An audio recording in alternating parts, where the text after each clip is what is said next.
All right. I can mark you in. Here.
Well, we have a visiting Rotarian today. How are you? Fine, how are you? Well,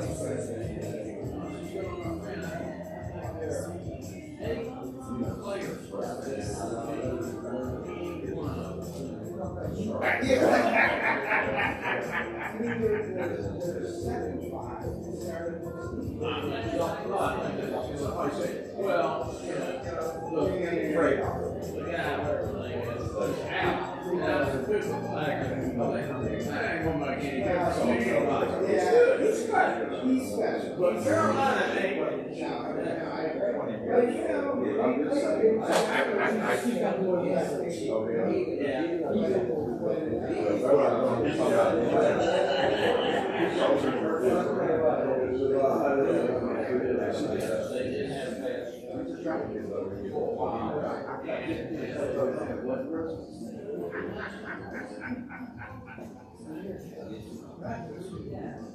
Yes, that's what I told you to do.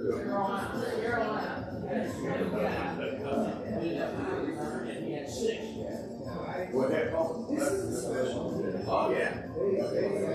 Did you hear about St. John's? Some millionaires getting $1 zillion. Yeah. By the best player in America. I mean, they're all doing it. So what are you doing? Yeah.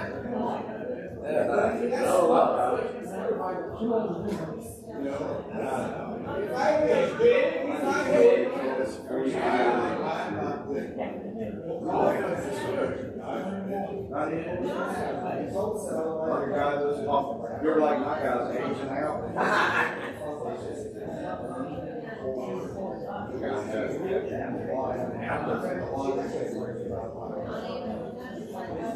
Well, it's been going on a long time.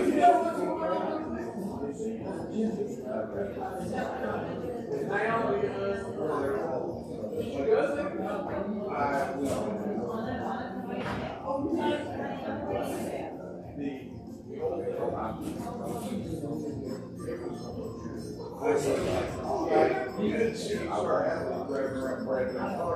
They went in on time.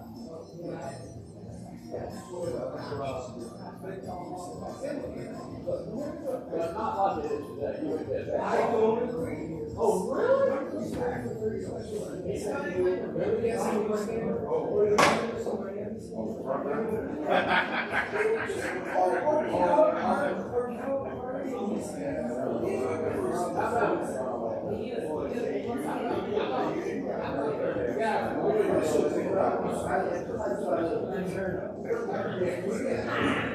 I know a guy that plays for North State back in the day.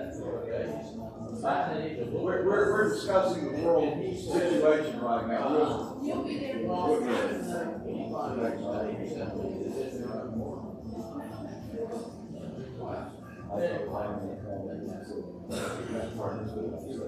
Marty ended up being a veterinarian. Well, so I'm breaking the yeah. Oh, well, but you know, I got it from there.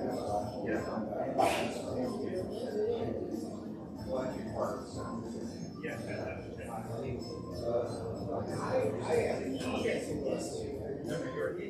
is so what I see.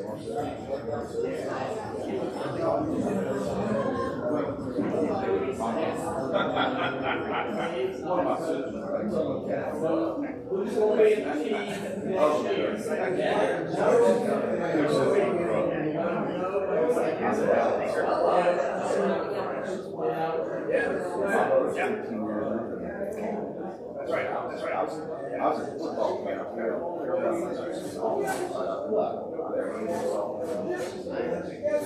When he got married, I was his best man.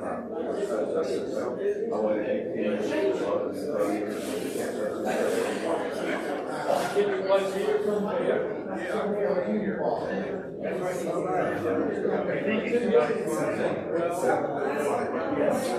This wife is a tough woman. Mr. Bowman, how are you? Toby, how you doing, bud? Good to see you. How you doing?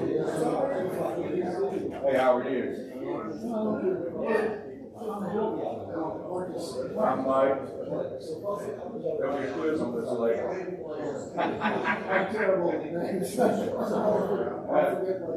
That's why we have our little names on the back.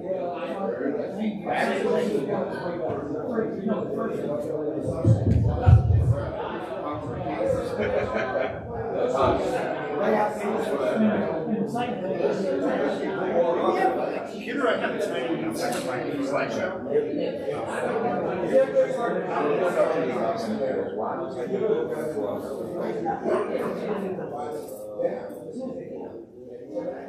Bill Belichick, swear.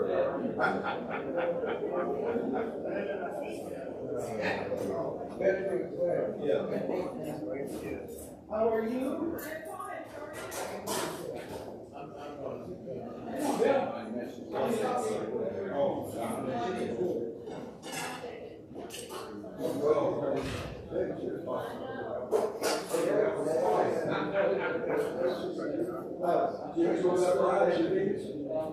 I did. Is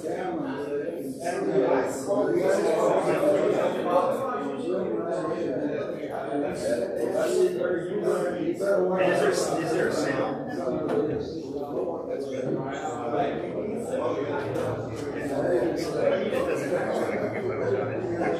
I can hear you.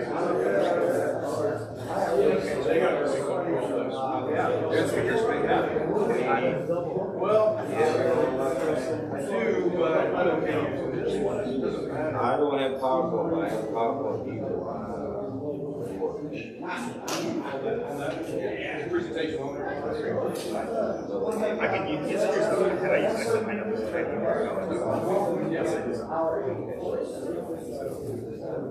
so we're gonna take that. We're not using it. Yeah. Hey, Drew. Pop it right. Hello, sir. Yeah. There's so many ways to share the information. Yeah, he makes it.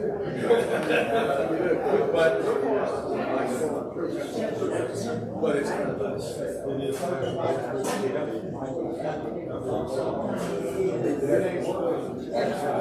yeah, exactly. Pretty I don't think I'm going to totally hang it up.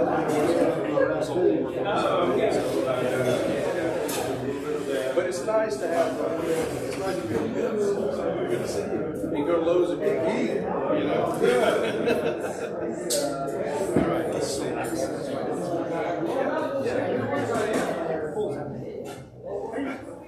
That's shorter.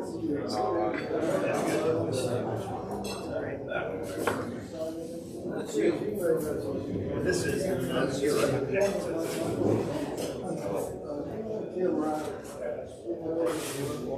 Of course.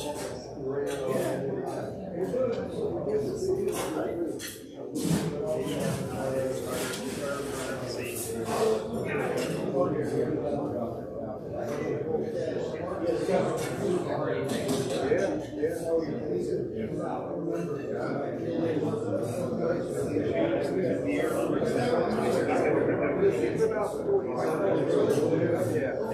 all nice to see him in 20 years. But yeah, I will. I didn't know that. Where do you want to hear? I want to be able to look at that. Okay, then you go.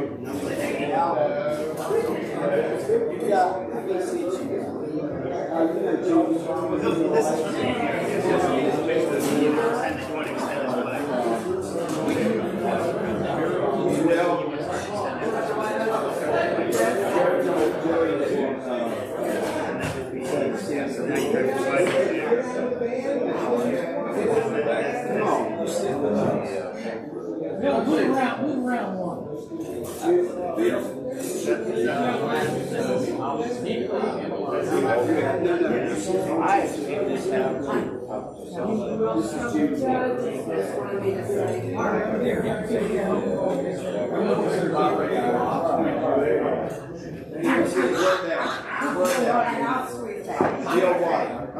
Bill Black, not Bill. Hey, Black.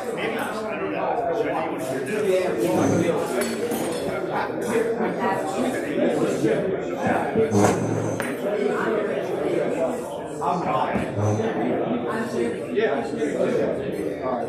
That's me. Hello, Master. How are you?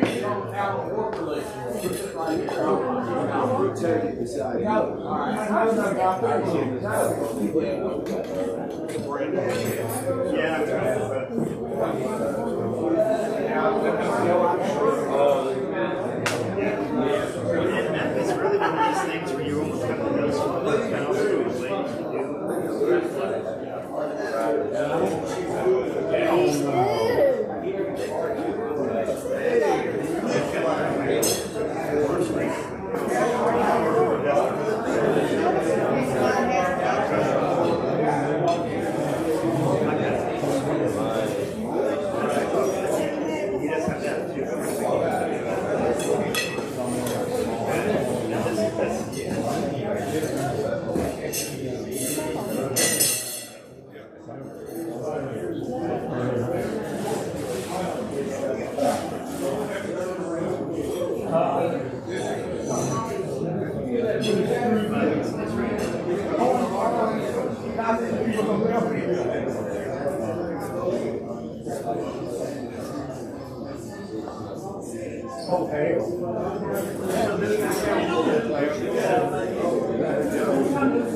Now, remember the days when you had to bring overhead projectors for everything?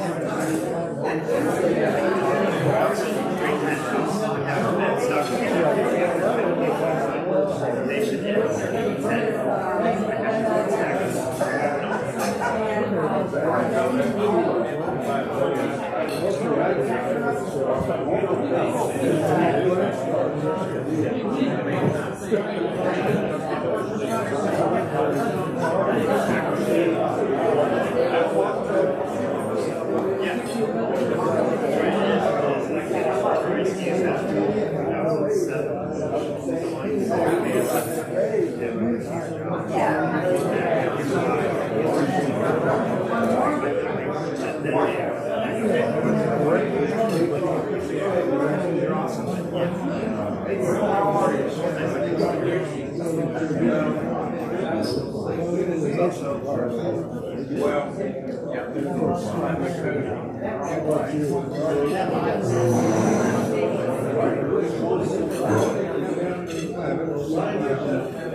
Hey! What's up, man?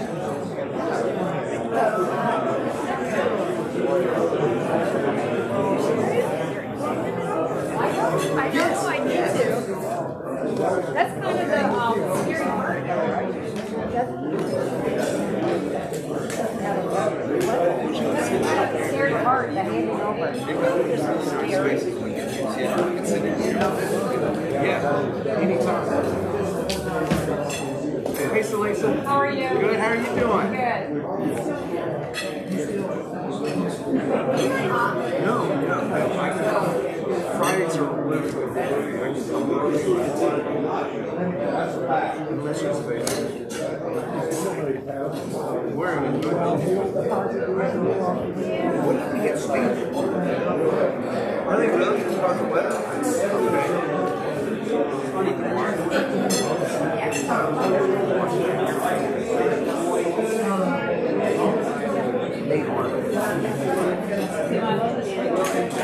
What's that?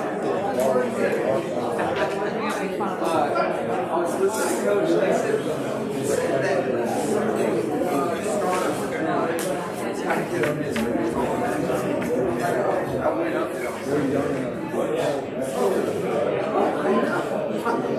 you doing a PowerPoint too?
Lisa, don't you? How you doing? Good to see you. You're where? You're here? You're here? I'm right here. I'll see you. Jennifer asked me to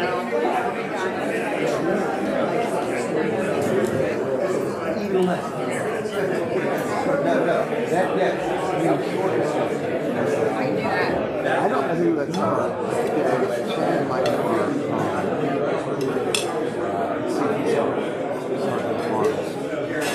we're going to want to start. How are you, buddy? Good. How you doing? Very well. Ready to go. Ready to go make some turns. Dude, I'm glad we didn't have it earlier. it's going to be a couple of years. You're getting dunked on right now? Hammer. It's going to be right? Yeah, we're like hitting it in just the right. Thank you, Penny. Yeah. Thank you. You're welcome. Yeah, don't let me keep you, but all right. So here's the snow week. They got 18 inches last night. Snow, and then 82%. See what this says? How many? Okay, 1 to 3 inches. It'll be like the groomers will be great. I think the off-trail stuff will already be tracked out by then. That's okay, because I like groomers anyway. Yeah, I don't know. There you go. That'll be great.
Right, they might kick us out. Are you giving me a hot seat? Oh,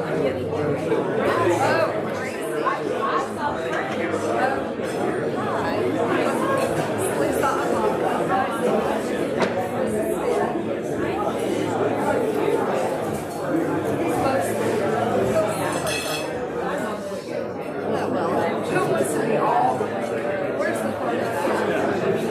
I'm not even close to good, so I'm on the opposite end.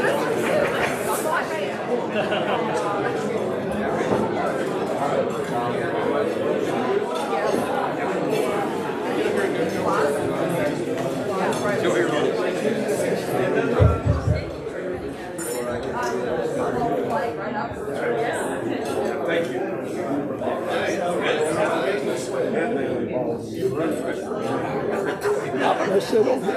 Exactly.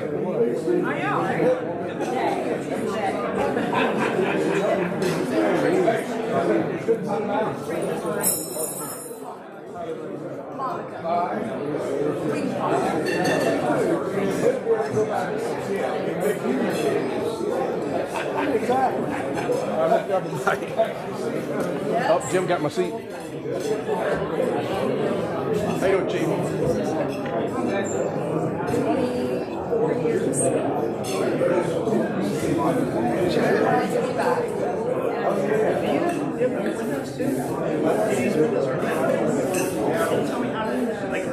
And I needed to be back in my street.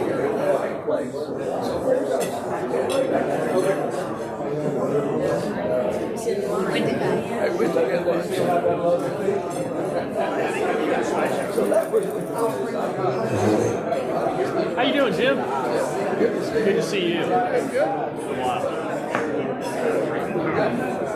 Actually, that's what they do around. They put that back on. Oh, this is. Actually, I got presidential approval. Well, then you're good.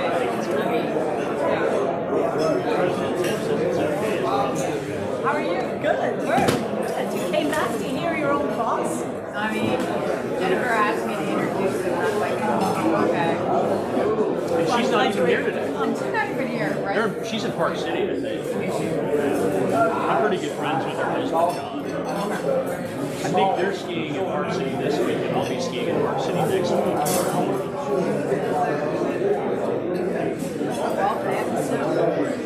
Yeah, they got 15 inches last night, and it's supposed to keep piling up between now and Tuesday. So I'm happy about that.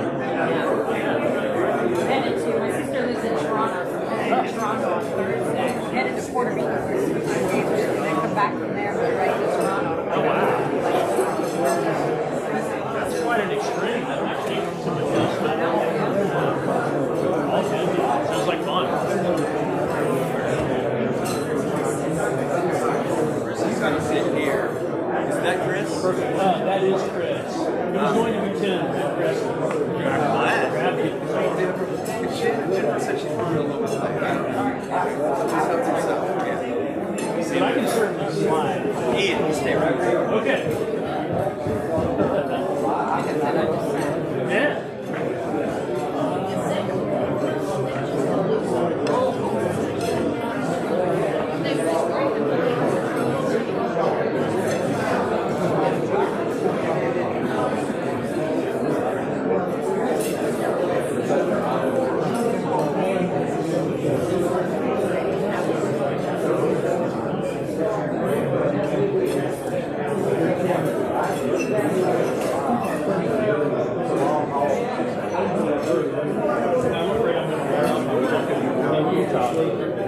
I was in Utah skiing all week last week. I'm back here this week, and then I'll be there all week next week skiing. You're gonna get tired of me at some point. I just like the company I work for is headquartered in Salt Lake, so I can get out there easily and manufacturing business reasons. So I usually get about 5 or 6 ski trips per season just for work related. Yeah.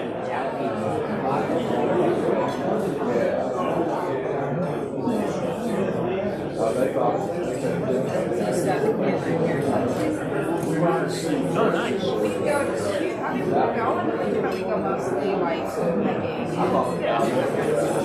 We'll be in Keystone and Breckenridge and this summer. My 12-year-old loves the downhill mountain biking. Ride the ski lifts up and bike down. I think it's Winter Park's bike park is supposed to be really cool. I haven't read it yet. Yeah, it's a fun place. We're going to do that. So we'll be like, I think we're doing like 5 days in Breckenridge and the Keystone bike park. And then we'll get up over to Winter Park. And then I think we're actually going to spend a couple days in Estes Park. Yeah, Estes Park is really the park itself. Yeah. I've heard enough. I grew up in Colorado. I've never been to Estes Park. I grew up in Western Colorado. Not the sticks, but I think we chose there because of the national park and yeah, and you don't have to take $7 for that. I don't ski Colorado because in the winter, you know, Vail can be 2 hours from Denver, or it can be 7 hours, depending on traffic and snow, accidents, and stuff. I'm not willing to get on that together.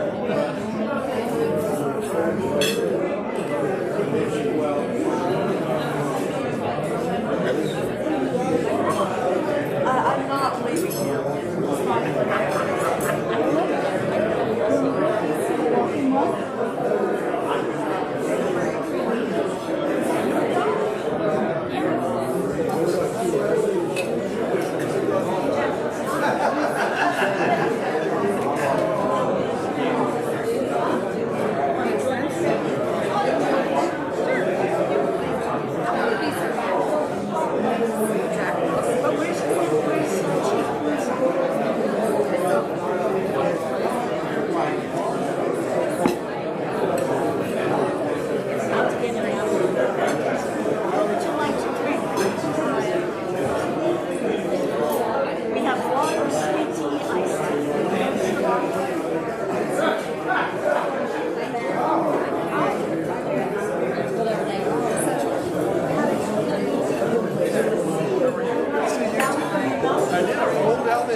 What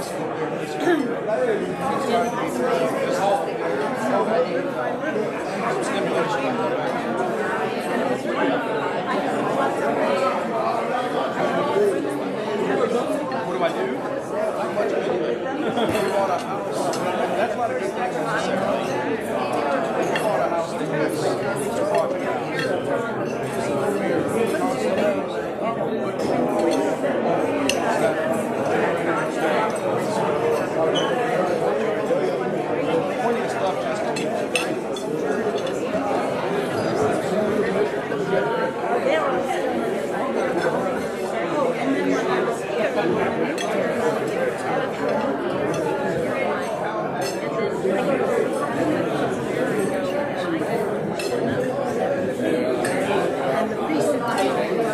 Yes, sir.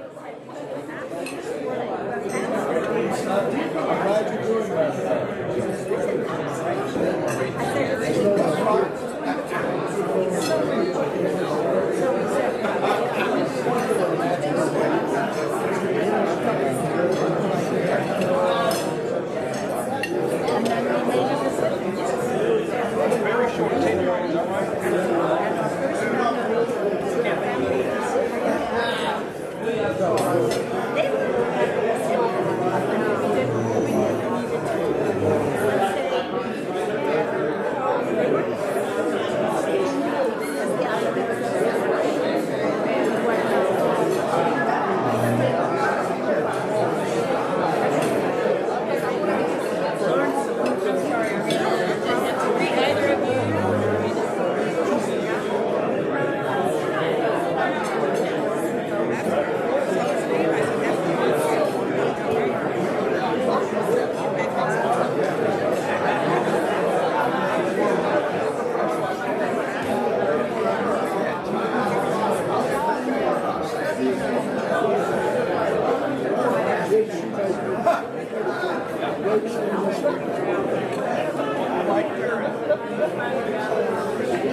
We need to sit together next week.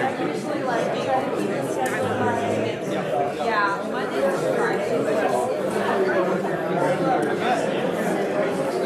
Like I'm feeling about tonight. Yeah, I'm feeling today.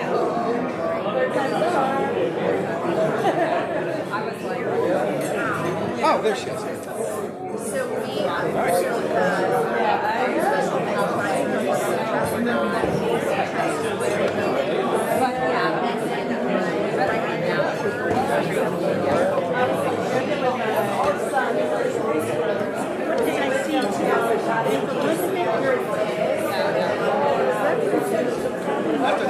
That's an experienced manager.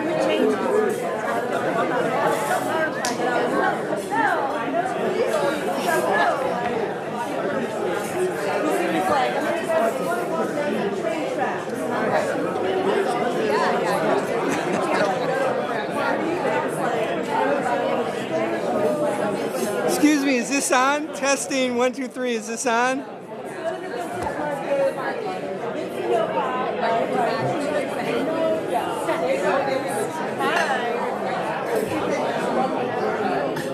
I was doing this. Testing, 1, 2, 3, is this on? Yep.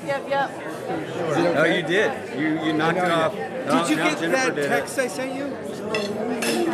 I sent you a text. You sent me an Email? Yeah, about Dr. Taylor? Yes. Yes, I work with her some just in my role at Habitat. Okay. And she came as a guest once. Oh, okay. Who did we have that she came she with? good? Was Was it she the okay? Chancellor? I can't remember. She came with somebody. Was she okay? Yeah. Okay. Yeah. No, she's super lovely. I was just, I was at a meeting with her on Monday, and actually I was just on a phone call, and they said, do you know Dr. Happy from Happy Teachers? But she's helping with some housing, big housing, but also some big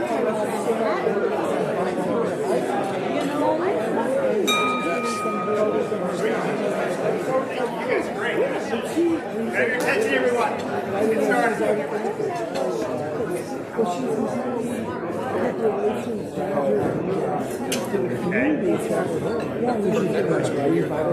Hello, everyone. One of the first things I have to do is ask people who are visitors. I feel like I'm a visitor because it's been a while since I've been here. I figured out in the past 10 months, I have stayed in 59 different hotel rooms. Almost always alone too, so that was less fun. I know you want me to be loud, I'll talk into speaker. Use the mic so they can hear you. Yeah, I can do that. Hello? Hello? Can you hear me? Yeah, I turned it on. Maybe it needs to be hooked up here. Okay. Now can you hear me? No. Now you can hear me. That's hard. All right. Well, so my name is Chad Malone. My father-in-law, Ron Lake, has introduced me to this club, and I love that I came here. Glad to be back for about 2 months before I start traveling again. So first things first, I'd like to, if you're a visitor or a visitor Rotarian, please stand up and have whoever is hosting you introduce. I am delighted to introduce my friend and colleague, Monica Winghart. Monica and I know each other from the Wolfpack Investor Network, and she is a legal beagle, as well as an entrepreneur. So Monica, introduce her friend. Oh, yeah. This is a huge. Okay. So this is my buddy. This is Finn. I'm diabetic, and so he helps me. So I don't have to stick my fingers in my arms constantly. And I love him, so he's the most important person. Welcome. Right? Yes. I have Dr. Judy Watts. Did I make that up? Okay. This is her third visit. And the next step is join us.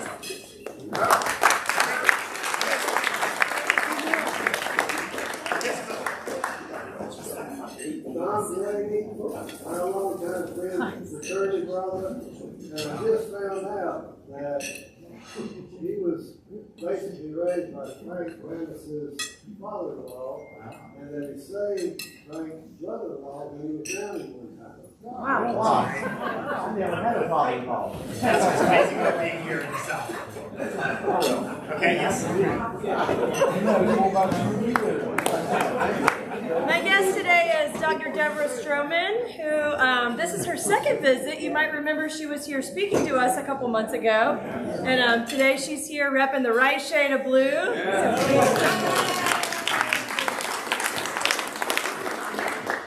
Great. Anyone else?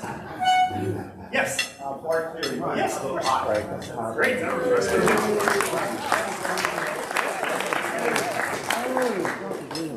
Well, I like to start, and it's a tradition to start with a convocation of some sort.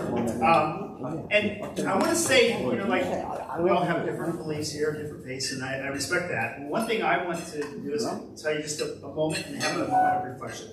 So I was watching a minister once who said, well, Jesus says, sell everything and follow me. And I was like, what in the world? How can I do that? Because if I sell everything, everyone will have nothing. So how does that work? And he said, I think wisely, you should give in a way that's sustainable to you.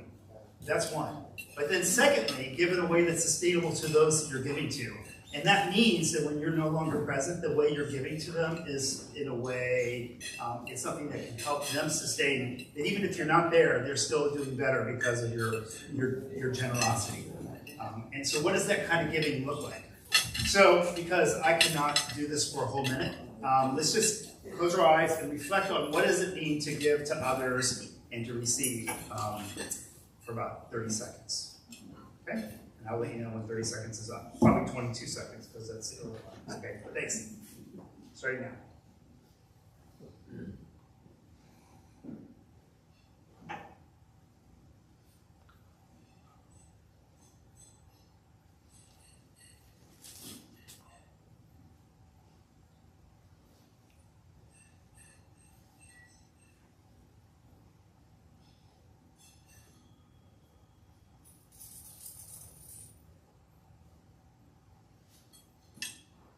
Okay. Whew.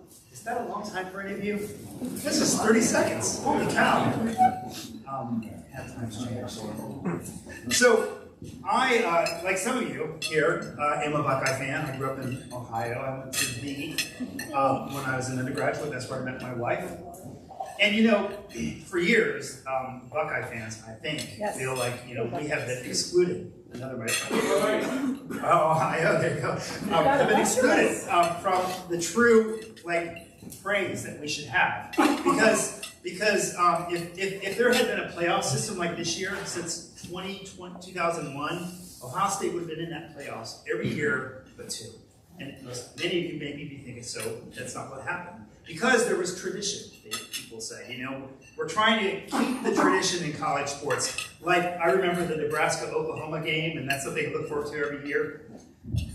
Well, I don't, actually, because that no longer exists, because Nebraska left the Big 12. And so, traditions are different, but I wanted to, like, this is, literally, if you go on ESPN right now and look at the teams that won the each league in football. Well, here's the Big Ten. Traditional powerhouse, Oregon. The Big Ten powerhouse. The ACC, who won the ACC? Well, you all remember the years and years and years SMU has been here. Right? I mean, they were one of the original 8, I think. I mean, literally, every big conference. How about the Big 12? I mean, Arizona State is definitely, and so is BYU. Those are two teams I remember from as a child watching in the Big 12 at the time, Big 8. And, you know, surely the SEC, because that's a traditional conference that's always great, they were true to form. But no, in fact, Texas. And I just couldn't resist. I mean, if you do a screenshot, the Pac-12, all 12 of those teams are. So tradition is gone in college football in some ways. And honestly, I love it because I had a great year this year. Probably would have all 20 years before that if, you know, things had been the way they are. So, but there are some pretty amazing traditions that we still have in college sports. Here's one from mine. So what I want to do is I want to ask you all, can anyone just tell me this tradition, speak out, and what is it? Like, so this is the Buckeye Grove. Where do you think this is? It's in Columbus. You know the tradition? Yeah, what is it? All-American. Any football All-American since the 30s has a Buckeye tree planted for them. It's wonderful to walk through. You go, oh my gosh, I remember this guy from my childhood, and you know, I saw pictures of this guy, so that's pretty cool. This is one we all know, right? I'm thinking this is from the 1993 national championship team, #1 UNC, and this is not the starting lineup of a #1 team. Why is that? It's senior night, right? That's the tradition here, and you know, sometimes it makes me crazy. Just giving a head start to Duke. You know what? In my mind, UNC has won all these games. So. That's right. So here's a tradition I want to show you. Okay, this is an hour and a half before the game on December. These are they open the gym for. These are kids, this is college. They're running into the game. Now, the first 10 points for the home team, the crowd is absolutely silent. Which starts in an hour and a half. They're all sitting here for an hour and a half. But for 10 minutes, they're absolutely silent. And this is what happens after their team, Taylor University, scores the first point. Okay, watch this. It's 14-9. Watch.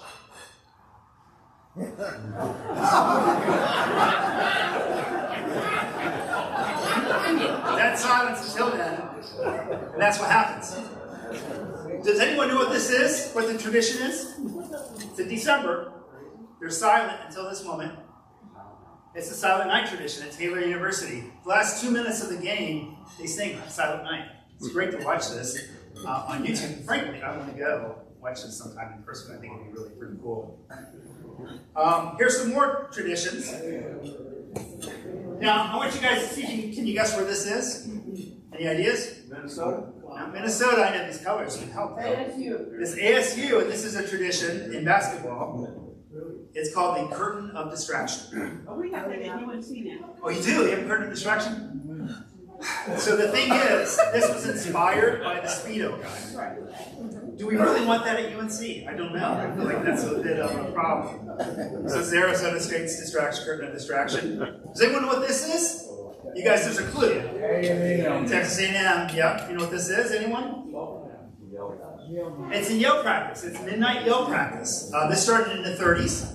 The freshmen weren't holding their weight to yell, so people said, we think you all need to practice. And it's become a tradition. There are 25,000 people here. Isn't that amazing? To me, I think these are traditions I love, frankly. This is midnight yell practice. Does anyone know what this is? Florida State's graveyard. Dude, how do you know that? That's awesome. It's Florida State Sod Cemetery. Did you know that? I did know that. Do you know how many Tar Heel teams are, how many spots are dedicated to Tar Heel wins? I do not. So anytime Florida State, it's actually, it's a lot. Actually, there are 3. Anytime Florida State wins a big game on the road, they bring back sod from that and they plant it in their sod cemetery. 97's there. 97's is there, 2009's, and actually 2021's team is there. Which at the time, Florida, I think they had, that was the year they may have been undefeated. I don't know. But anyway, I think this is a pretty cool little tradition. It's a sod cemetery. Anyone know what this is? Yes, the black team or something like literally that's what it's called, a haka dance. And it's a tradition and it's to give them encouragement and also to entertain the other team and maybe intimidate them a little bit. I'm not sure that would intimidate me. It's a haka war dance. And I'm gonna do we'll do one more here. You know where this is? It's the Indianapolis 500. It's the Indianapolis 500, and the tradition is the winner drinks milk. Which, that's all I think about when I win something. This started in the 30s. The person who wants it, I really would love some buttermilk.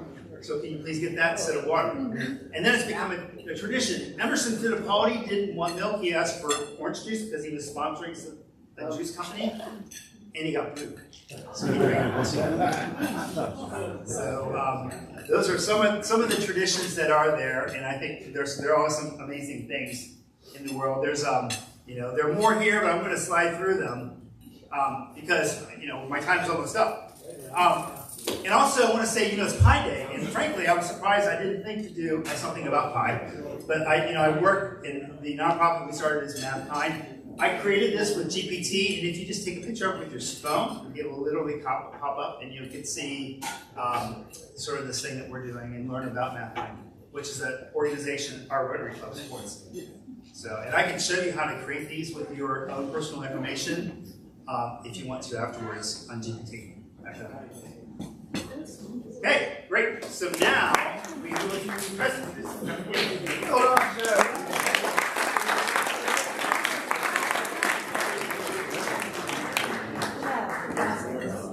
Oh yes, the wine basket. I forgot. Okay, so if you can recall a tradition of your childhood or from your team, please put in some $2. And if not, we'll put more in. We are in stagflation.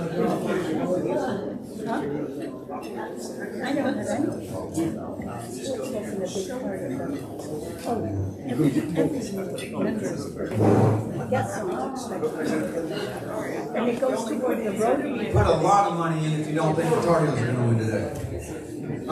These readers were left apparently last week, so if these are yours, please come claim those or after the meeting.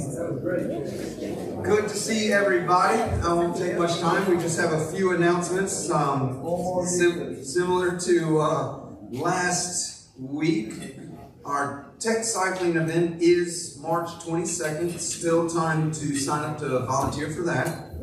I sent around more information about the mentorship program that we're trying to get started. If you have questions about that, please come and see me.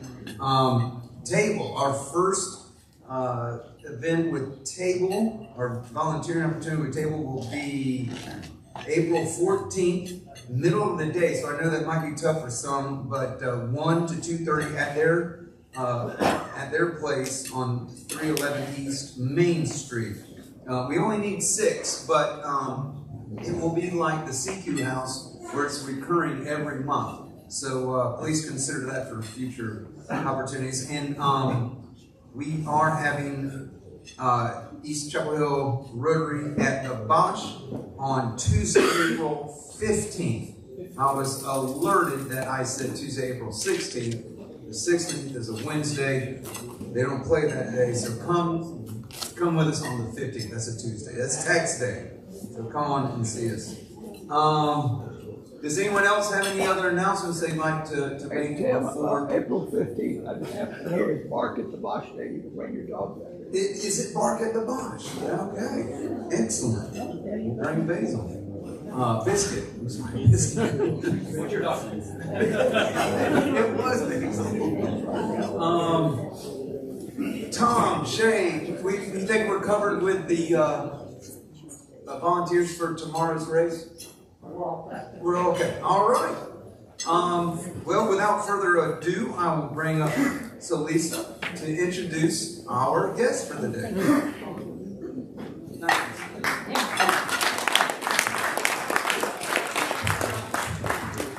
Good afternoon. For those of you that I have not had the pleasure to meet, my name is Lisa, and I am a proud member of the East Chapel Hill Rotary, and I am our community's current police chief. And Jennifer had reached out to me and said, hey, I think it'd be really cool if our current police chief introduced our former police chief. And I thought, yeah, of course, it'd be the easiest 90 seconds of my Friday. And then I started to think, and I'm like, oh my gosh, I'm going to get up there and probably tell you what you all know, that he's homegrown and that he's a UNC grad and that he was our police chief for 13 years, not the typical lifespan of a police chief, and also that he was a town manager. And then I thought, well, I could take the 90 seconds that you should take to introduce somebody to tell you all maybe something that you don't know, and that is what he means to all of us. And what I mean by us is police officers and town employees, all of those that have dedicated their lives to service. You see, what you might not know is that chief manager that's what we affectionately call him, has a superpower, and that superpower is communication. And you all know that communication is the core of healthy relationships and building trust and teamwork and problem solving. And to us, he taught us how to use community as a verb. He empowered us to build those relationships and communicate with folks and be out in the community and not to use community in the form of a noun, which is the stale state of belonging. So that is what he means to all of us. So without further ado, I will introduce Chris Blue, or Chief Manager.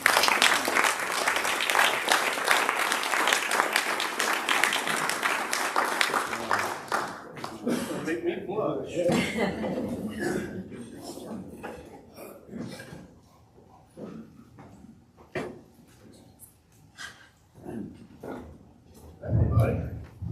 You all hear me okay? Yeah. Given the array of technology here, as is often the case, we have a couple technical issues, but we're going to overcome.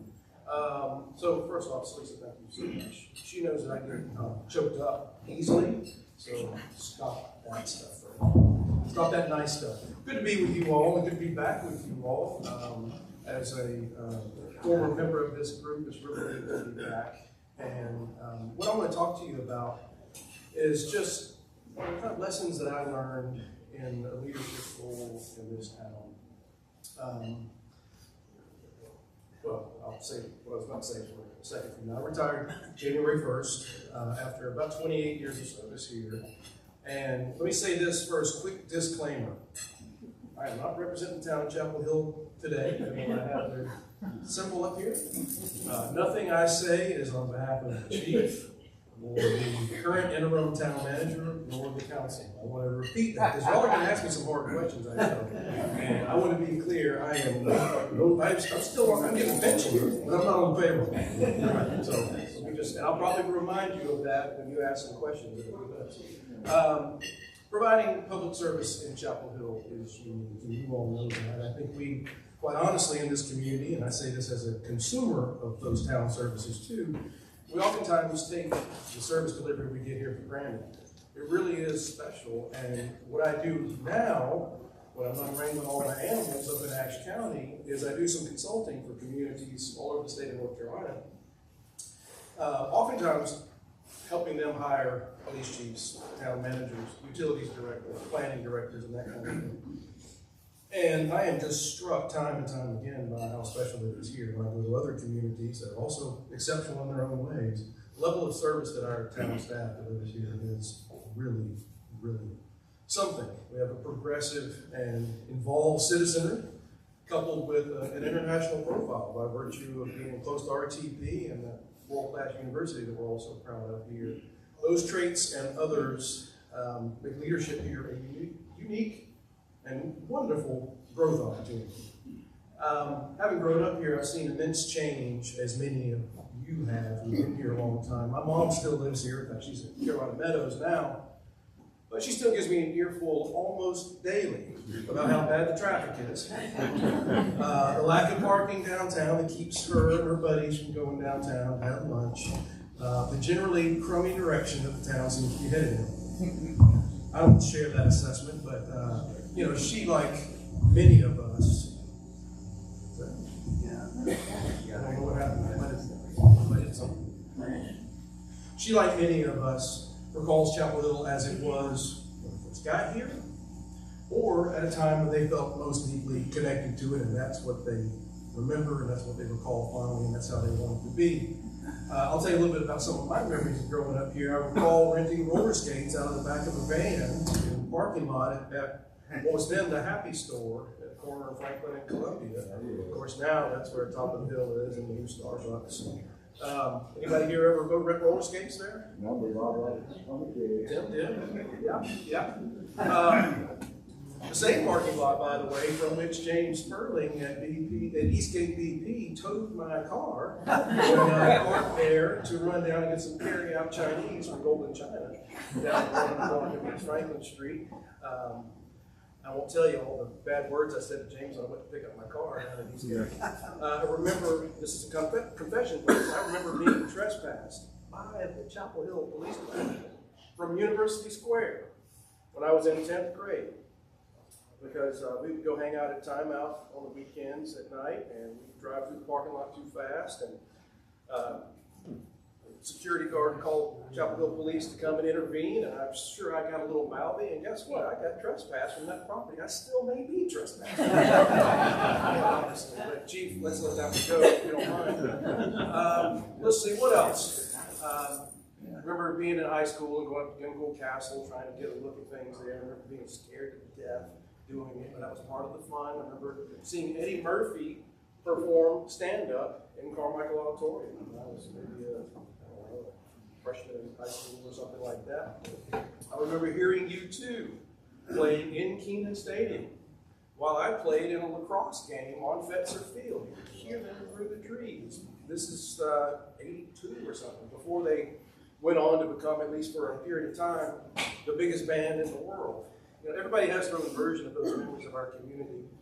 It's changed a lot, and it's changed me in innumerable ways, most of them good, I think. So I just want to ramble a little bit about things that I've learned that have impacted my professional life and my time here, and how they've shaped my approach to leadership, to relationships, how I try to see the world and my place in it. And if that sounds a little too existential and fuzzy, don't worry, I'm going to go fast. And I do want to get to your questions.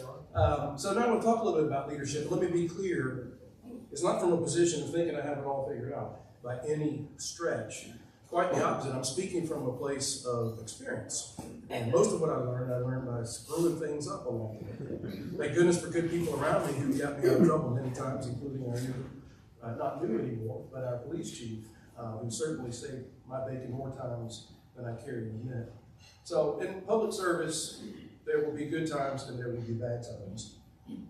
There's a pretty good one. That's 2022 after UNC victory over Duke basketball. This is a tough time. Murder of Carson, 2008. Significant impact on our community, on our university, really a global impact. And thank goodness for Chief Leahy's efforts in that case, as I will mention in a few minutes, another case where without her we would have been in trouble. Anybody remember this? 2011, police response to the Gates Motor Company on West Franklin Street. Really tough time in our community, and our police department lost a whole lot of faith and trust in those relationships Lisa talked about before. It took us a lot of time to build that back up.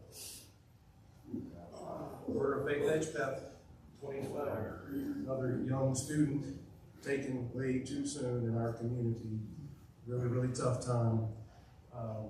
For obvious reasons.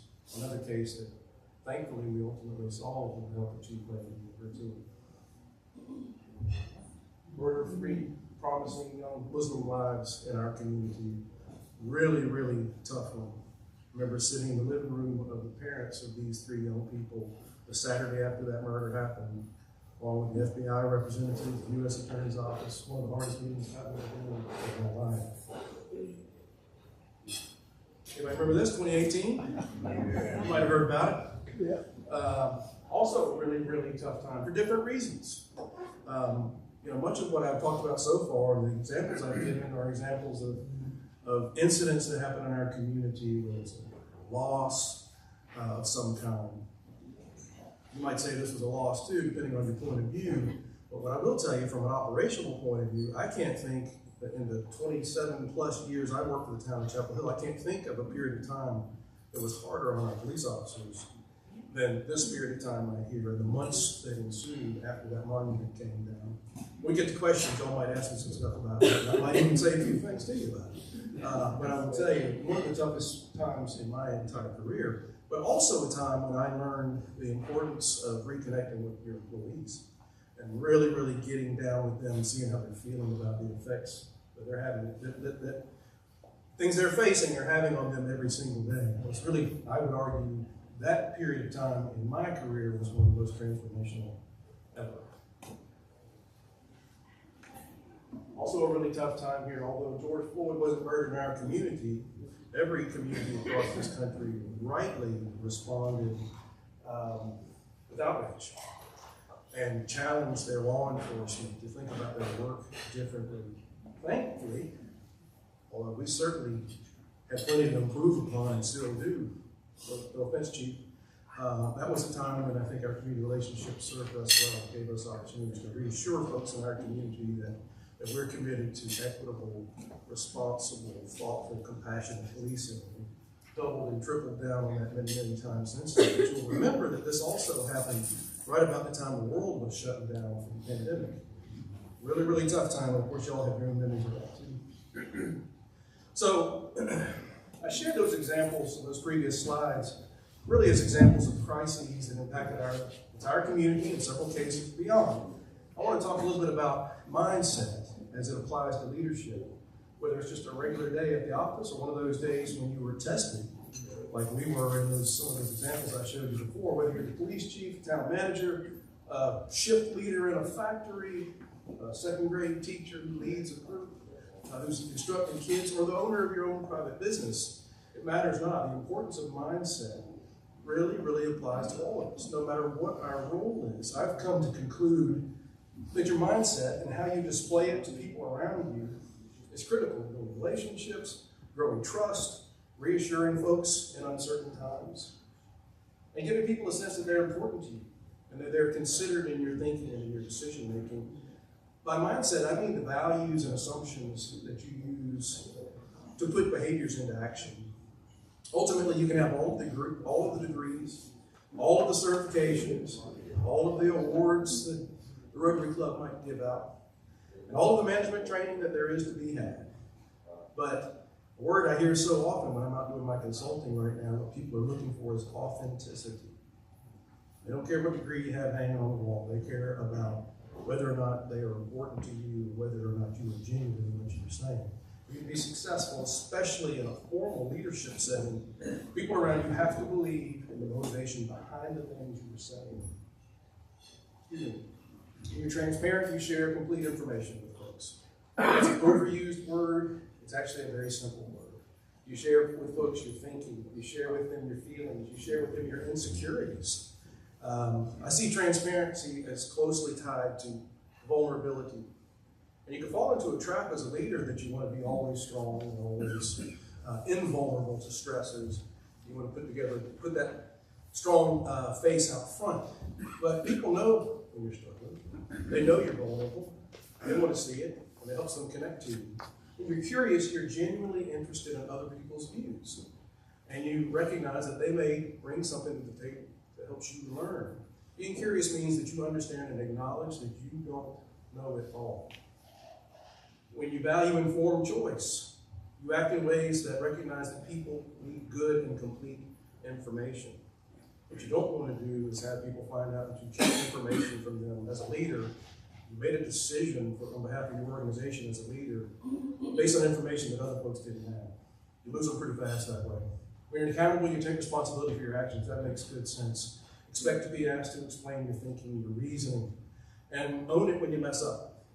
When you're compassionate, it goes without saying. You understand where people are coming from. You try to put yourself in their shoes, and that too helps you build trust. These core values and your assumptions drive your behaviors. And as a leader, excuse me, you have to lean into this stuff.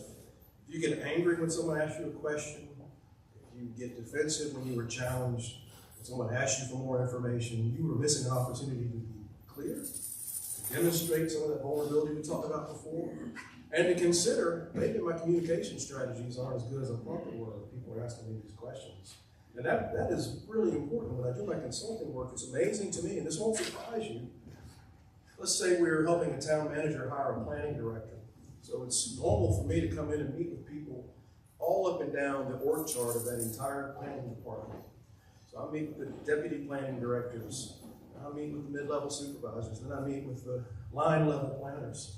And as you might imagine, the farther away you get from the decision maker, the big boss, the less people actually know about what's going on, right? Even though that planning director will often tell you, oh, we have staff meetings, I send out weekly emails, I stop by the break room. They think they're really knocking it out. The reality of it is you cannot over-communicate. It is not possible to do that.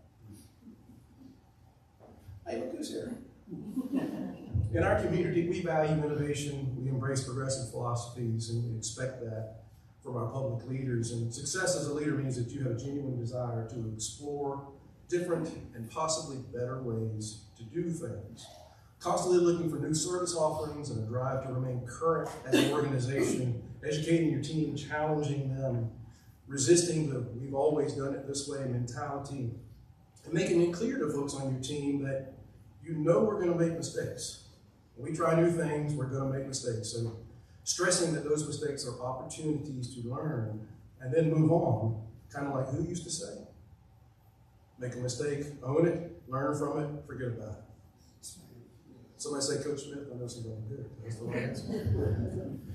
Next time I speak to you, I'm going to try that one again and see if you get it. Shame on you, Tar Heels. Speaking of mistakes, sometimes we get it wrong and we make them. This is a big one. In most any setting, it's important, but in a public leadership role, it's especially so.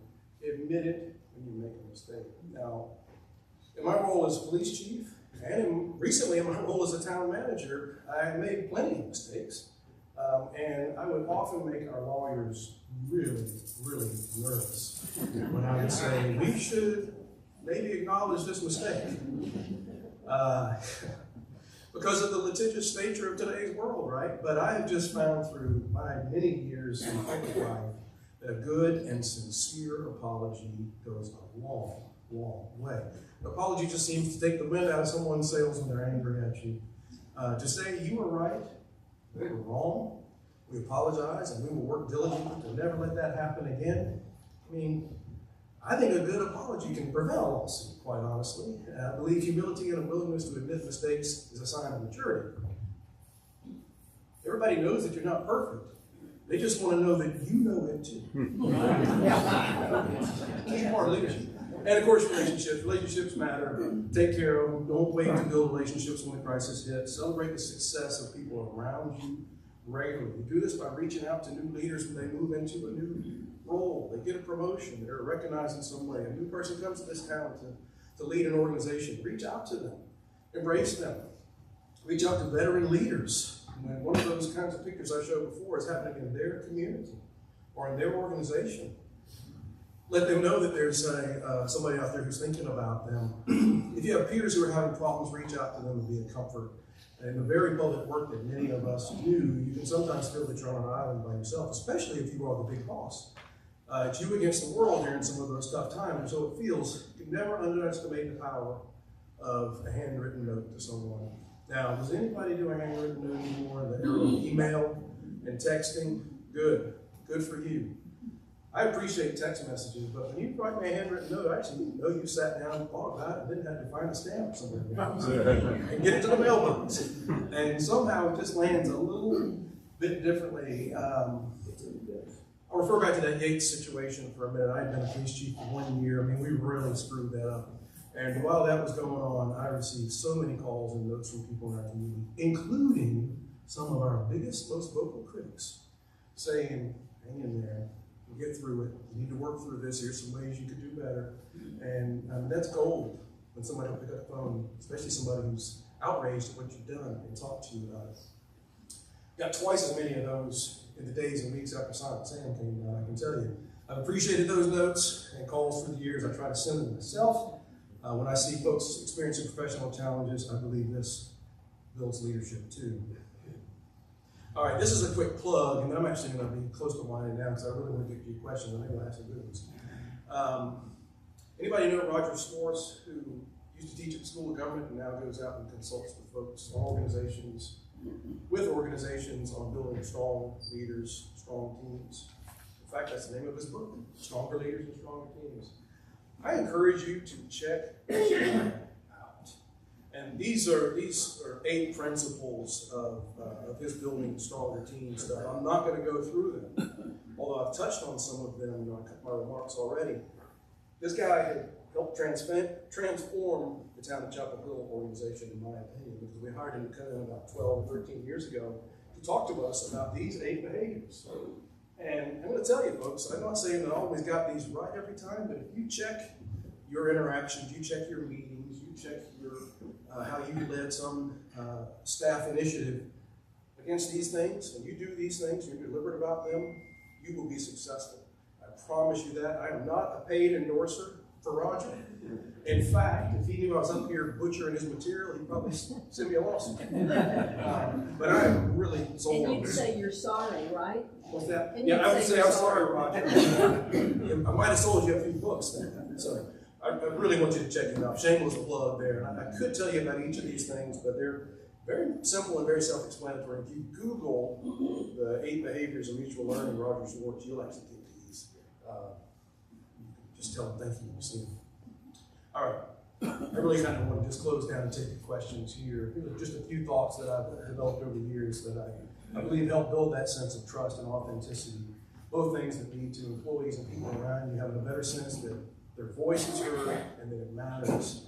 So again, you don't know it all. Nobody expects you to. And they know very well that you don't anyway. So be willing to say, I don't know. That demonstrates vulnerability I talked about before and self-awareness, which people tend to respect. and a sense of authenticity, as I've talked about before. I'm here, warts and all, doing the best I can. I want to try to lead with compassion, a strong sense of what I know and what I don't know, and a willingness to share both with my team around me. I'll leave you with one quick story about these bullets here. It kind of comes down to being transparent and speaking the language. We were months and months into the Silent Sam, post-Silent Sam stuff in our community, and there were at least once a week a spontaneous demonstration of some kind would pop off either on campus or downtown Chapel Hill. It didn't matter which place it was happening. We still had to call everybody back to respond to it and be ready in case we've got opposing groups that might come together, and that's a dangerous situation. And we were, I don't know, several months into officers being called back on their days off, on the weekends when they were off work. Because remember, when you've got a big incident, you don't call the people that are already working, you call the people that are at home. You need them to come back. If that happens enough, you really will wear your folks down. That's where we found ourselves.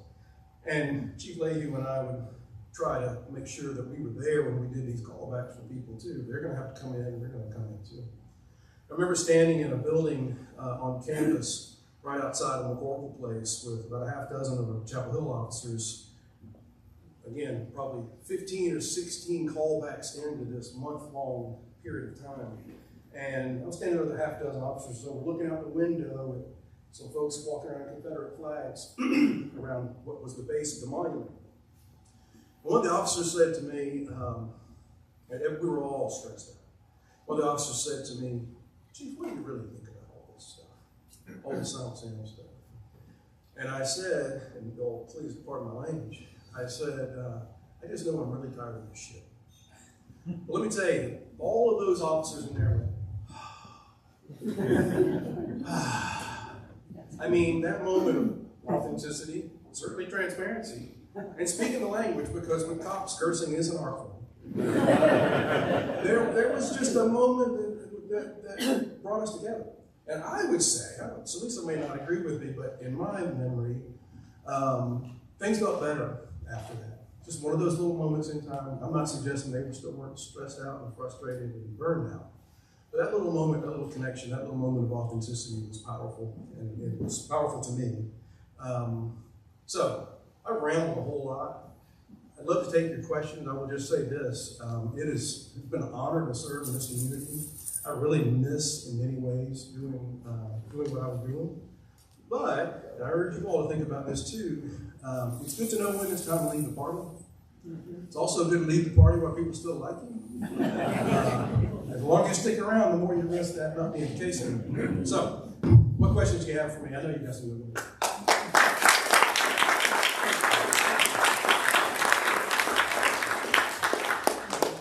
Chief, I'd like to put a question to you. I've spent most of my life in leadership positions.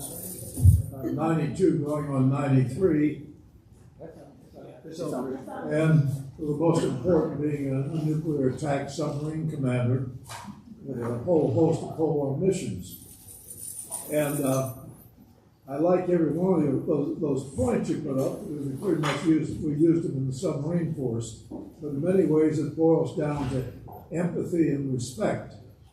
However, the older I get, the more I'm convinced that you can't teach leadership. You could teach management. Yeah. But I've found over and over again that if somebody doesn't have that basic empathy for other people and communicates and shows respect, there are always going to be problems. And I always chuckle when I see courses in leadership training. And you can imagine now and then I've had to can somebody in a submarine. You have to can them. The crew will throw them overboard or put them in a torpedo tube. Well, I will just say I agree with you 100%. And, you know, folks are not necessarily impressed by the management classes you take or the cool words you bring back from some class you went to. They're really impressed when you're real, when you're authentic and available to them.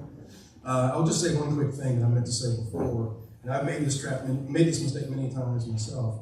You got to go where your people are. And it's easy to sit in your office and say, hey, I have an open door policy, come by. Let me tell you something, most people are not going to come by and see the chief at the town meeting. They're just not going to do it. No matter how great you are, no matter how sweet you are. But if you see them in the parking lot, or you see them at the gas pumps, or you see them in the break room, that's where good stuff really happens. You all have heard that philosophy of management by walking around. I used to kind of, poo-poo that idea, but I'm increasingly convinced that that's where the good stuff happens. Is impromptu interactions with folks. That's where you build trust and relationships. Those are those moments of authenticity. Chief, thanks for your honesty and authenticity. I have a question. I'm a big believer, like all of us are, in the First Amendment, and you have some experience on talk about here and in general. Where do we draw the line, especially with the students, where there's First Amendment and then there's spray painting buildings, they're locked in themselves, they're destroying properties, ripping down American flags. And then I know you have to deal with this stuff, and they do with Columbia and Harvard and all these other places. So what's your feeling on how we're handling this and how we should be handling this? Well, you should get the chance for the UNC police chief to come take that one. I'm just kidding. Look, that's a really hard question to answer. I mean, in some ways, your decision about making an enforcement action is made in the moment. And your gut and the vibe in that moment that you feel is really, really important. I mean, I would say this, I'm not gonna ever Monday morning quarterback folks who I know are going through a really tough calculus in their head about what do we do in this moment right now. What I do know for a fact is that I believe that had we handled, and I use the royal we, had we handled some of the demonstrations immediately after Silent Sam differently, and maybe with a little bit softer hand, actually, I don't think we would have had the same months and months of intense demonstrations in our town. If we had to do over again, we might make some different decisions about how we made some arrests and when we made those arrests after that monument came down. I believe that those actions that we took prolonged that period of time of demonstration. Now, I have the luxury now of reflecting back on that and drawing that conclusion. In the moment, you're just doing the best you can. Nobody wants to see property destroyed. Nobody wants to see our beautiful buildings on campus painted. And I understand why the decision can be sometimes, let's investigate that later, let's address that later, let's not in this moment come out here and have a clash. I will give you a little bit of inside baseball here. When Silent Sam was about to be pulled down, we came to the conclusion that if we march in there and physically try to stop that, we are going to hurt people. We're going to hurt people. That's the only, and there's a lot of reasons why that was the only thing we were left with. That's a different presentation for another day. I'll just say, we came to the conclusion that, a monument can go back up, but if somebody gets hurt at the hands of a police officer trying to defend a piece of property, important or not, that's not who we want to be, and that's not where we want to be. History will determine whether that's the right decision or not. You just answered it. Thank you, and thank you for what you did. Thank you. I got to read about it in the paper a whole lot. Testing. I'm going to take a moment of personal privilege with the mic before I pass it on. You have been known both locally but also nationally for the work that you've done on racial bias in policing. I wonder if you could just talk to us a little bit about that. Even pre-George Floyd, I know there was another task force even after that strengthened some of those initiatives, but can you just reflect on what that was like during that time and how you then shared what you did here with some of your counterparts across the country? Yeah, well, let me say this first and foremost. Yeah, we did. I think the Chapel Hill Police Department blazed a trail for an awful lot of agencies nationally over the last, many years, quite honestly. I came to work here in 1997 as a patrol officer, and we were already probably the most progressive police department in North Carolina. We had a social work unit in place, for God's sake, and it was 25 years old then. That's unheard of. Now, under Chief Leahy's leadership, we've tripled that in size now, so there's still progress to be made. But what I will say is that I think we're fertile ground and always have been for progressive thinking. And what we also know is we have a community that's going to challenge us. So I will say back in the 2011s or 12s, there was a group of community members, the Orange County Bias-Free Policing Coalition, co-chaired by James Williams, who spoke to us here a couple of months ago.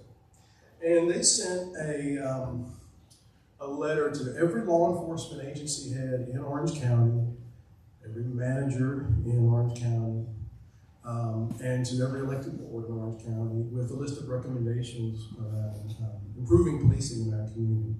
There were a dozen of them. Well, the good news is we were already doing about a half dozen of them, so that's great. But there were 6 or 7 that we were not doing yet. And we just decided, let's do every one of these that we can. I mean, things like being really intentional about marijuana enforcement.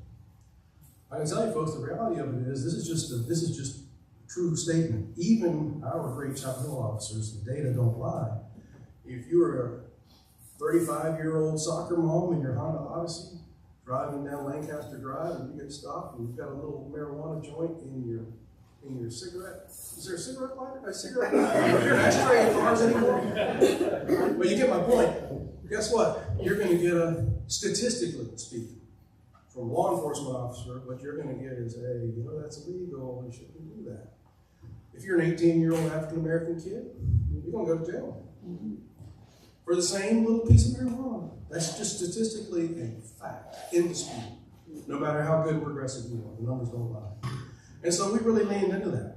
I mean, we leaned into it so much that we wrote a policy about how we're going to interact with low-level misdemeanor levels of marijuana possession. That was pretty unheard of 10 years ago, right, Chief? But it's really effective. What we also started doing around that same time was publishing, now it's a biannual report, we were publishing a quarterly report with just about every single data point we could think of. The good, the bad, and the ugly, where we knew there were disparities in outcomes by race. And we tracked it, we put it all out there. And we said, here are the policy interventions we're putting in place to try to mitigate this disparity. Now, if you look at our report now, I mean, again, police work's complex. It's not quite as simple as I'm making it.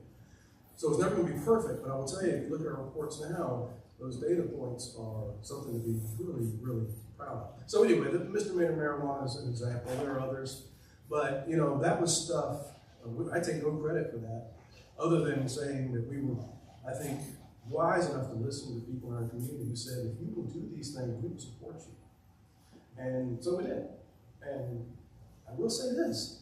An awful lot of agencies followed suit, so we're proud of that. Right. Thank you, Chris.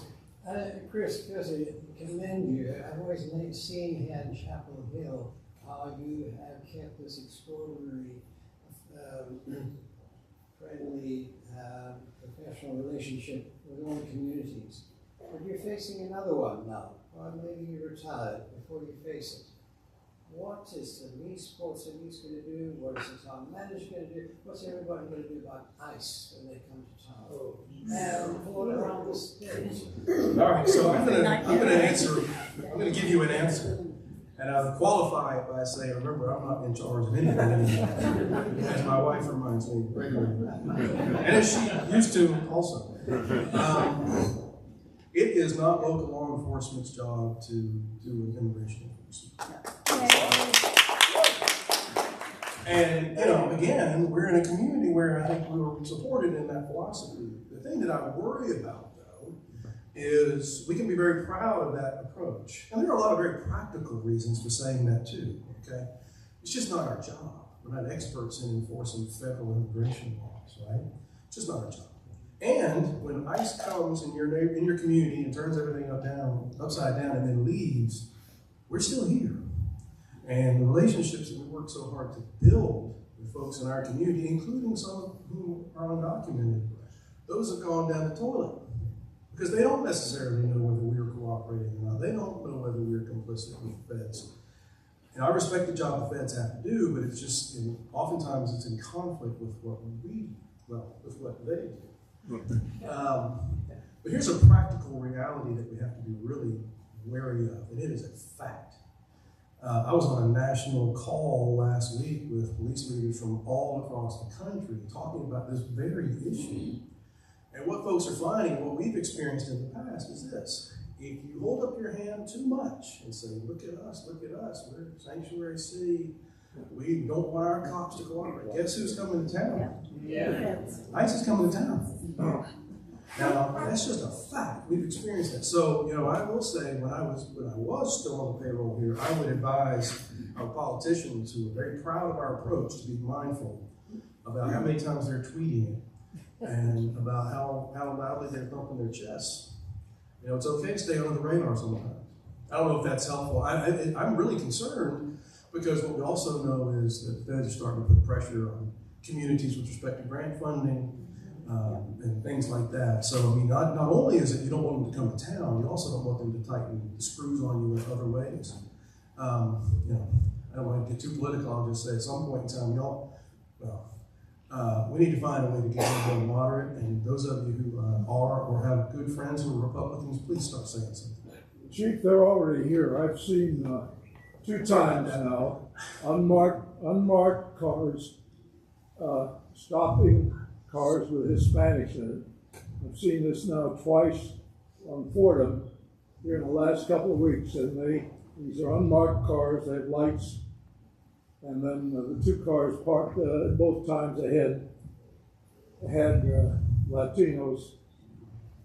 In one case, a family. So they're already here, from my observation, quietly in town, and I've heard that from other people. Yeah, they are, and I don't know. I don't want to put the chief on the spot. You know, we used to always be conflicted whether we wanted to even know if they were here or not. In some ways, I didn't want to know. It's a really it's a difficult time. It's a complicated problem. You hear a lot about the fentanyl being brought into this country. Has that been a big impact on your jurisdiction here in town? Yeah, I don't know what this year's overdose numbers are, and I won't put the chief on the spot, but we're not immune from it by any stretch. I mean, it's a real issue, and you know, our community, all of the first responders in Orange County carry Narcan, which can reverse an opioid overdose, and we've had countless rescues over the last 10 years or so. We've been carrying that stuff, but I mean, it's indisputable that fentanyl is making its way into our drug supplies. It's lucrative for it to be in our drug supplies with the folks who are selling it. It's a real issue here. I don't think I have a good answer to that question except to say it is here. We shouldn't think we're immune from that by any stretch. I'm curious, I'm curious, but I'm also don't want to go into doom and gloom. But our president has stated or threatened to use the military against, regarding domestic issues. So, what are the rules or regulations if it's military versus local law enforcement? I don't think we can answer that. We've never faced that before, right? I mean, I think it's, in some ways, it's kind of like this idea of federal agencies coming into your community. I mean, they have jurisdiction to be here, right? I'm not talking about martial law here necessarily, but what I am saying is there's a very practical and strategic value in knowing who's operating in the community. Nothing, for no other reason, you don't want cops running up on somebody else with a gun who's doing their job too. But as I said before, sometimes we don't want to be associated. We don't want to know. I don't. There are a lot of crazy things happening right now. I can't imagine that we're going to end up with military troops on the ground in our communities.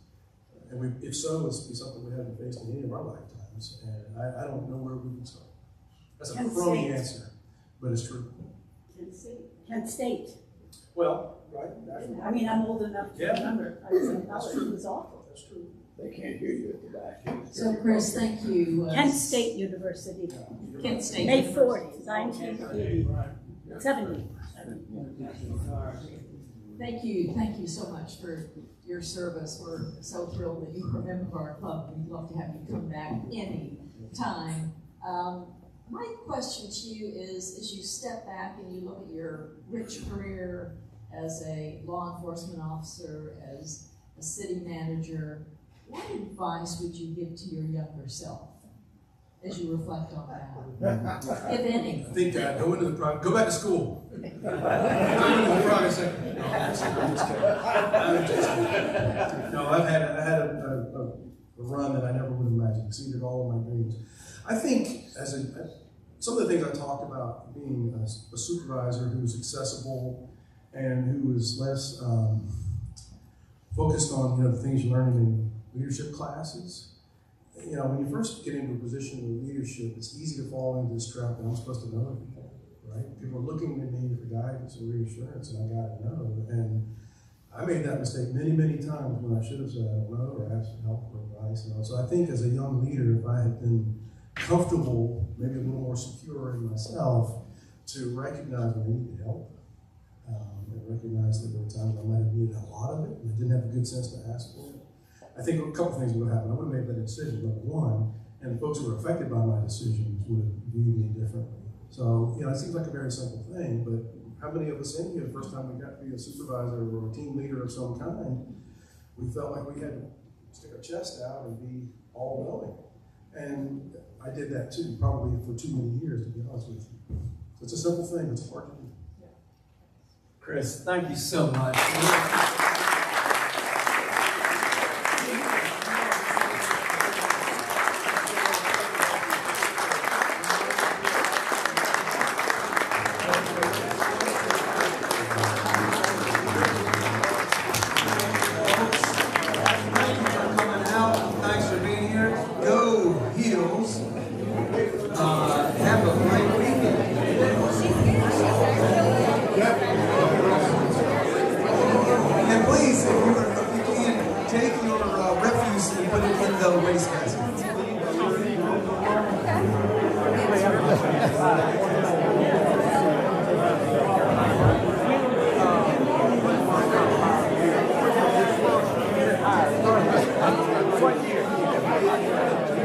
What year is that? 58. I didn't get here this year. Okay, fine. You're one of the new guys. Actually, you and I don't know anybody else who's been here since 1987. Anybody who's been here? I'm sure there are some. I don't know that. You and I are freaks. Well, I can assure that I'm a freak.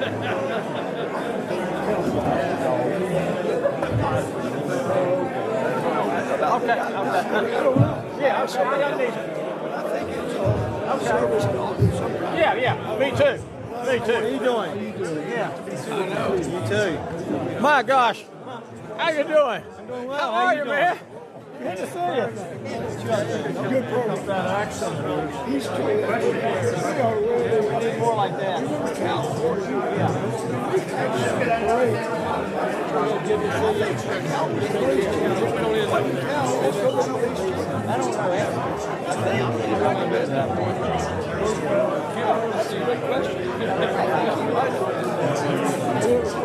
Then this board thing had to deal with. So, why did you begin? I know. We're going to win tonight. You know what? I just hope you don't stick that like that. I did. I was happy that time. That was such a great game. That really was very Yeah, I have to No, it's great. South Carolina, Georgia was born in the wedding, and there's a mom that's there wanting to see about something going But if Carolina makes it to the semifinals, that's great. See if you got any tickets. NCAA. Yeah, like the 25th. Jackson. He was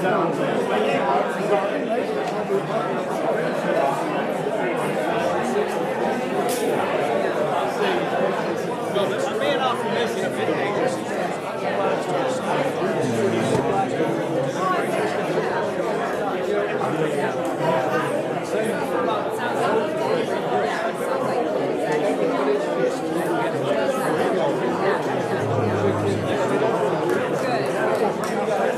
I know, right?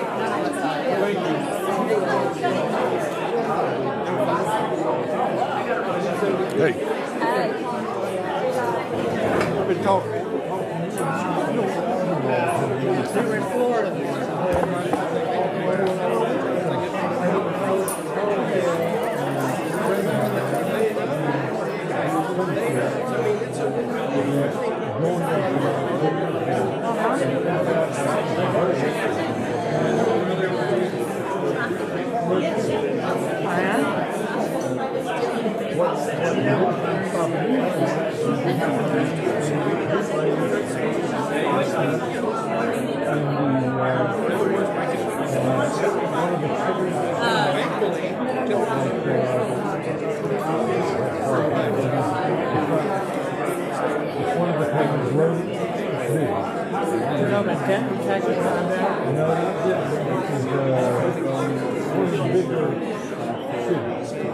Like Dallas and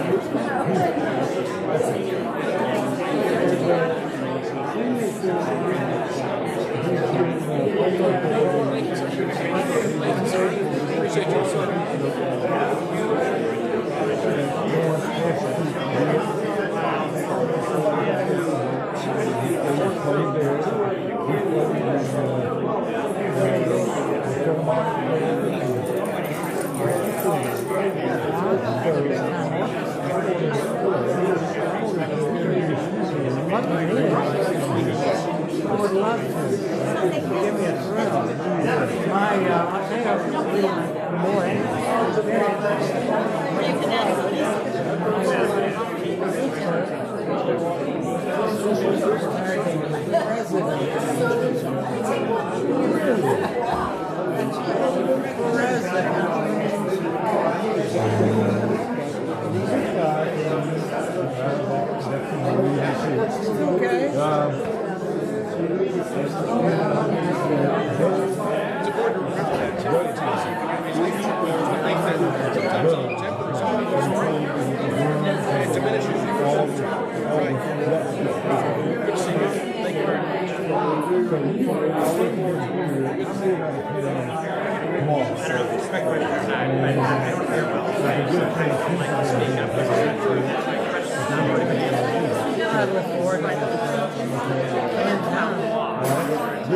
I'll tell you, more we go to Florida every February. Play tennis and enjoy the sun. My old age, 71. Well, what happened was this, to be more honest. I'm 81. No, I had a stroke. Did you? Several years ago. After that stroke, I've been more cold sensitive. I don't know why. Thank God you don't have a stroke.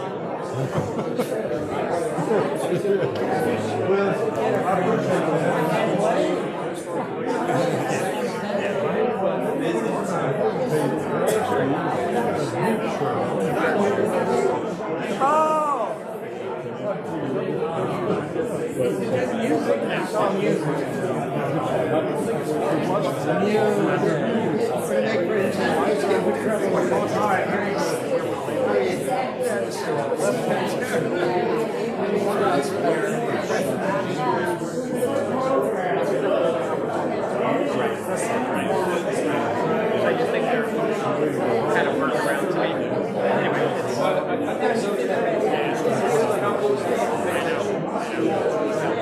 Yeah, good luck. Thanks for all your years. Hey there.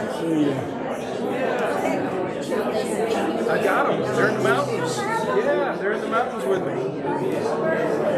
Well, I'm worried about that, but we'll see. So far, so good. Okay, bye. We relocated all the way to Coyote or something. We're there about 90% of the time. You don't come back. You don't have a place here. I do. We still have our house here. Yeah, so that's where I stayed. That's where I stayed last night. Yeah, and I'll be back next week. I will not hear at all. I have nothing on my calendar for the first time. I don't know how. But the following week, I'm here going. So just a mix. You know, I got family here. I had to go to my mom last night.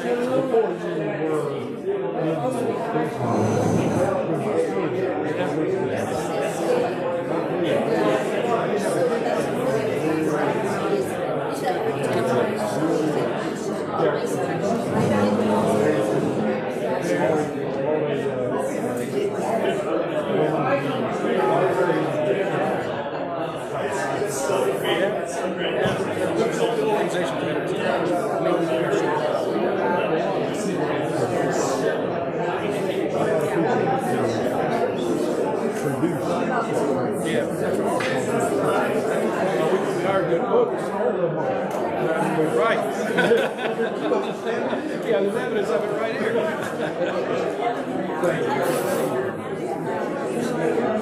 What's that? No.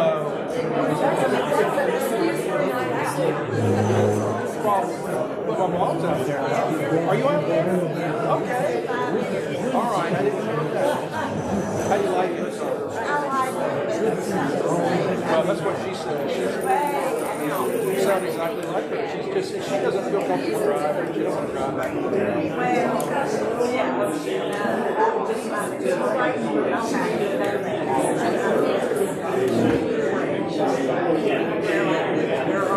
Yeah.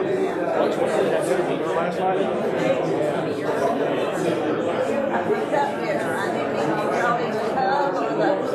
Was that at the bar, actually? Yeah. Yeah. Yeah, of course. You know, we were neighbors way back then.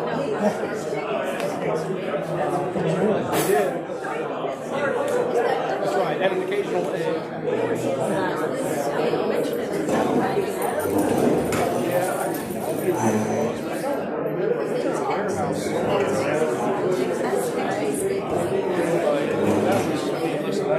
I can tell you all kinds of stuff about that.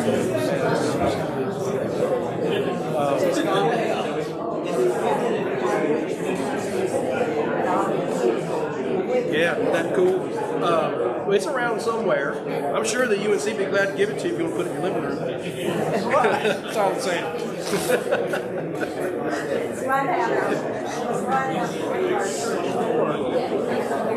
Oh, yeah.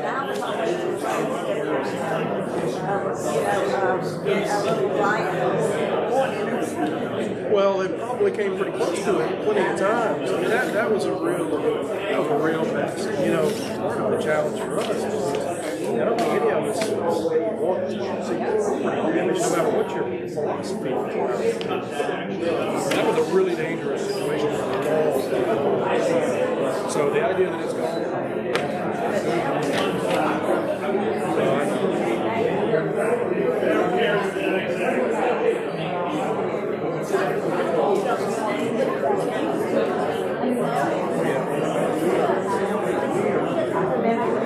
Exactly. Well, I can't believe it. I really can't believe that folks are not already I can't, and I think on the side, I have a lot of friends, dear friends of mine, around the dinner table, they'll say a whole lot of strong words. Elections are scared to say it. They're terrified.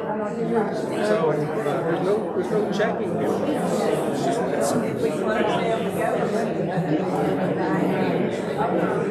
who knows what he'll do? We'll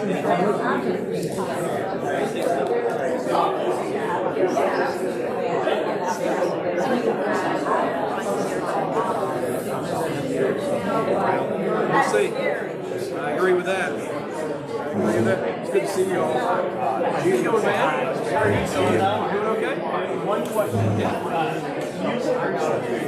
Not enough, but yeah. Up there, I've got some guitars here, some around here, and I've got a bunch of the problem is, the thing is, you get busy and you don't know it, right? When you were talking, I'm thinking, I don't have any traits. I don't think about the call it that. That's a generous characterization. Doing all right? Doing great.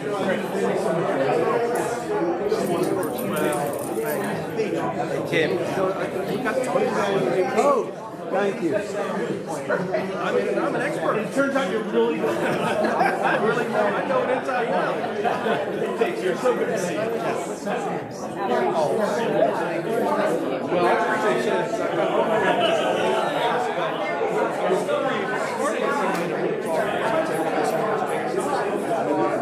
That's a little.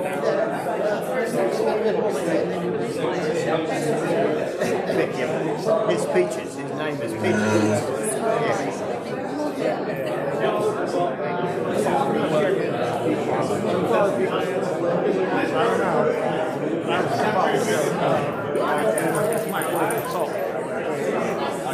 I'm signed out. I know what I saw. I'm signed out. I can't stay with you all, but I'll drop down afterwards. You got playing wedding. So I can exercise those leadership skills. Like it must be desperate. I don't think that. Well, I'm in the model. Is that right?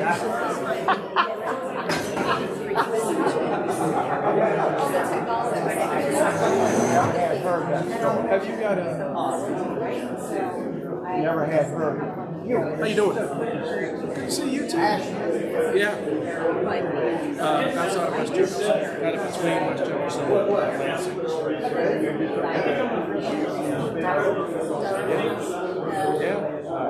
wife is up there about a year ago. Bought a house in a year and a half ago.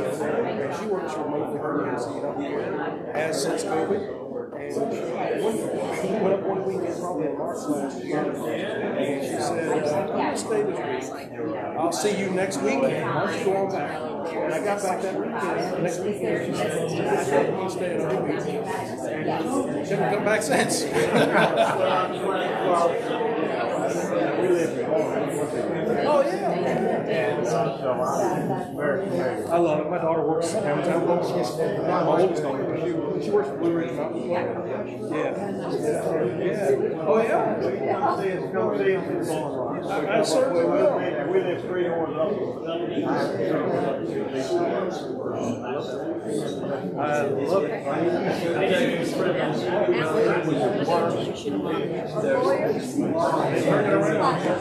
That's a good spot. Well, I'll tell you what, sometime you buy me a drink.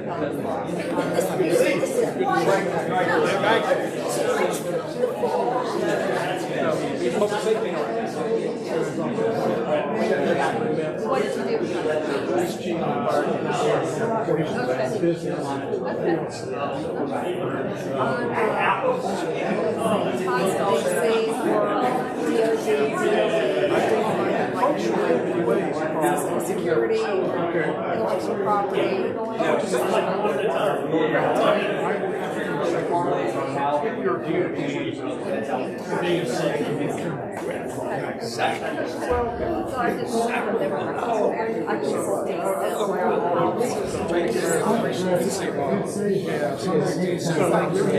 I'm here now. Please do. So my personal focus is data security, intellectual property, my firm, I have focused on real estate, corporate,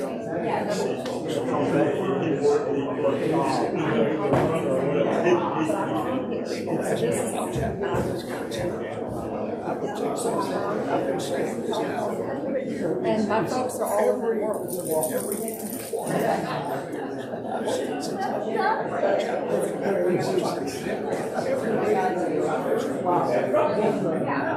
And we work with a lot of startups.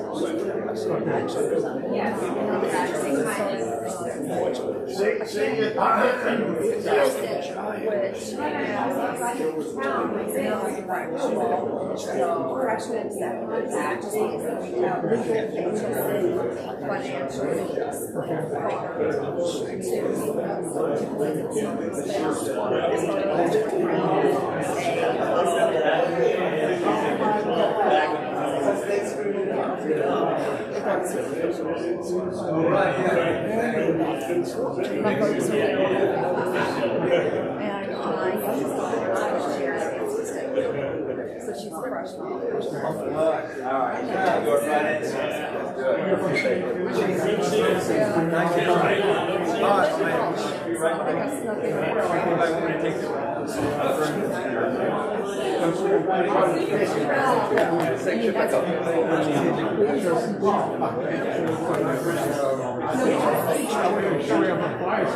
Yes, she did. She did.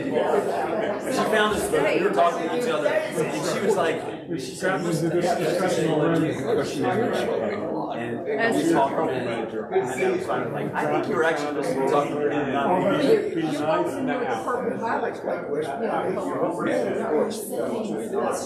Just confused.